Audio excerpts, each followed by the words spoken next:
Certo, vamos direto ao assunto. Hoje temos em mãos uma daquelas análises históricas e literárias que realmente nos faz pensar. Vamos explorar um choque de mentalidades fascinante. Especificamente, a forma como a mente ocidental e a mente russa lidam com um quebra-cabeça gigante. Como unir ideias que são, na sua essência, completamente contraditórias. É um tema denso, sim, mas vamos destrinchar isto passo a passo. A nossa análise arranca logo com um paradoxo de fazer a cabeça girar. Como é que ideias que se contradizem por natureza conseguem, de alguma forma, unir-se? Pensem bem nisto. Como é que ideologias políticas ou sociais que não têm absolutamente nada a ver umas com as outras, que até se opõem diametralmente, conseguem de repente juntar forças num movimento único e avassalador? É algo que desafia totalmente a nossa forma habitual de ver o mundo, certo? E é exatamente esse o grande foco do material que estamos a explorar hoje. Para entender isto, temos de olhar para um contraste brutal de mentalidades que ilustra na perfeição a tese central da fonte. Por um lado, temos a mentalidade ocidental, digamos assim, que exige uma consistência lógica muito rigorosa. Para esta forma de pensar, tentar juntar ideias opostas é simplesmente inconcebível. É uma contradição que não faz sentido. Mas, por outro lado, temos o paradigma russo observado na análise.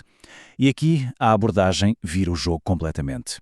Nesta visão, juntar um monte de ideias que não batem certo através de pura ação material e muitas vezes violenta é visto como algo inteiramente natural. Não se trata de ficar numa sala a debater lógica, trata-se literalmente de forjar a realidade à força. O choque de culturas. Para realmente percebermos como este abismo cultural se formou, a fonte traça-nos uma espécie de mapa temporal de como a história se desenrolou. Recuamos até à década de 1860, onde começa a borbulhar na Rússia uma mistura muito peculiar de ideias radicais, algo que ainda antecedia qualquer ideologia muito formal. Depois avançamos para a era tsarista. É aqui que vemos os revolucionários exilados a encontrarem-se na Europa Ocidental e o choque com a mentalidade lógica dos seus anfitriões torna-se evidente. Finalmente, aterramos na era de Stalin, e é aqui que se dá o triunfo absoluto. O poder duro do Estado, o poder material, esmaga completamente a teoria ideológica. O fio condutor ao longo de todos estes anos é exatamente este, a colisão constante entre ideias abstratas e a dura realidade material. Dostoiévski e o Movimento. Aqui a análise foca-se no observador de luxo da década de 1860, Fyodor Dostoiévski. Ele notou algo incrível a acontecer. Muito antes de termos aquelas ideologias rígidas e manuais cheios de regras, existia uma solidariedade profunda na Rússia. Imaginem, havia comunistas, anarquistas, pessoas com projetos messiânicos, todos eles com ideias na cabeça que não combinavam minimamente umas com as outras. Mas, curiosamente, estavam unidos por um sentido muito forte de fraternidade. Eles nem sequer precisavam de uma doutrina formal para operar. Tratavam-se simplesmente por um movimento. Ou seja, a cola que os unia não era a lógica teórica das ideias, mas sim um sentimento de pertença incrivelmente visceral e pré-ideológico. Ideias contra o poder material. Pois bem, dando um grande salto até à era de Stalin, o ponto que a nossa fonte levanta é o abismo gigante que persistia entre a teoria e a prática. Imaginem, no papel tínhamos uma unidade de doutrina formal muito rigorosa. Havia manuais densos, autênticos calhamaços de teoria marxista-leninista a serem produzidos por figuras históricas como Otto Kuzynin. Era a regra oficial, a ideologia do Estado. Mas, e na prática? A máquina real, a organização material do Estado, operava num universo completamente diferente. E segundo a análise, essa estrutura de poder brutal não queria saber da teoria para nada. As ideias flutuavam no ar, bonitas no papel, mas a máquina governamental avançava de forma implacável, totalmente alheia às restrições lógicas que a doutrina lhe tentava impor. E essa desconexão salta à vista quando olhamos para a frieza da prática. Paremos para pensar nas engrenagens do poder num Estado. Se compararmos a União Soviética, os Estados Unidos e a Alemanha daquela época, reparem nisto. As cadeias de comando eram rigorosamente idênticas. Os tipos de armamento, os mesmos.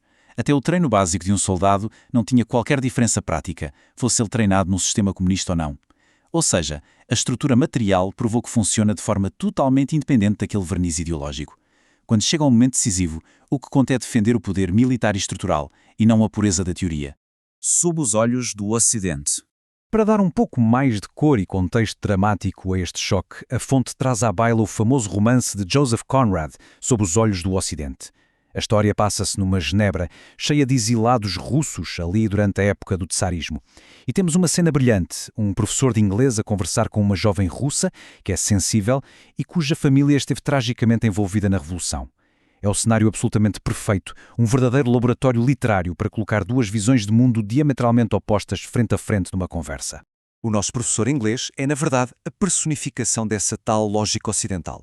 Racional, muito focado na ciência, sempre à procura de coerência. A certa altura, quando confrontado com a ideia de que grupos totalmente opostos podem ser unidos, não pela razão, mas através da violência e do sangue, a resposta dele é imediata e perentória. Como ele diz, para mim, isto é inconcebível. E faz sentido, não é? Ele simplesmente não tem o molde mental para processar esta ideia. Porque dentro das regras restritas do seu pensamento, uma contradição lógica é uma parede impossível de contornar. Mas agora, atenção à resposta da jovem russa, porque é aqui que reside o grande contraponto filosófico de toda a nossa análise. Ela vira-se para ele e argumenta que, sim, para a estrita lógica das ideias, tudo é de facto inconcebível. E, no entanto, o mundo continua a existir. Continua vibrante e palpável perante os nossos sentidos. O que ela conclui de forma profunda é que deve haver uma necessidade superior às nossas concepções. Basicamente, ela está a dizer que a realidade física e a ação material operam numa frequência totalmente diferente e superior. É uma força que simplesmente atropela e molda os limites intelectuais bonitinhos que nós tentamos impor ao mundo. Cimentar contradições com sangue. E o facto é que a história acabou por dar total razão à intuição desta personagem literária. Na vida real, quando olhamos para a Revolução, percebemos que faltava uma verdadeira unidade ideológica de base. Aliás, a fonte recorda-nos que mal o poder foi tomado, aquelas fações tão diferentes saltaram logo à garganta umas das outras. Então, como é que se mantiveram unidas? Não foi através de debates pacíficos. Foi a pura e simples violência da Revolução que serviu de cimento. O derramamento de sangue forçou a união. Eles deixaram cair aquelas picardias partidárias e teóricas superficiais e abraçaram uma unidade brutal, visceral e extremamente material para sobreviver. A grande conclusão que a análise retira de tudo isto é muito forte. A força bruta, o sangue e a violência material não são apenas aquilo que acontece quando o diálogo falha. Em certas mentalidades e contextos históricos, funcionam como um plano de realidade completamente à parte. É uma espécie de dimensão onde as leis da contradição simplesmente não se aplicam. O motor capaz de agarrar em ideias logicamente incompatíveis e fundi-las à força numa única e imparável força histórica. Enquanto a mente ocidental fica à margem a tentar perceber a lógica de tudo isto, a história vai avançando pelos seus próprios meios físicos e implacáveis. O que nos deixa com uma pergunta final para reflexão. Uma que fica mesmo a ecoar.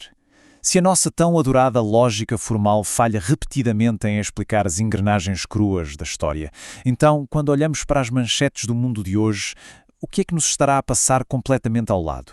Que outras realidades aparentemente inconcebíveis estarão, neste preciso momento, a ser soldadas e cimentadas? Não através de belos discursos e ideias coerentes, mas pela força dura e inegável da ação material. É, sem dúvida, algo para levarmos connosco e ponderarmos bastante. Muito obrigado por acompanharem esta exploração. Continuem sempre a questionar as forças que realmente movem a história.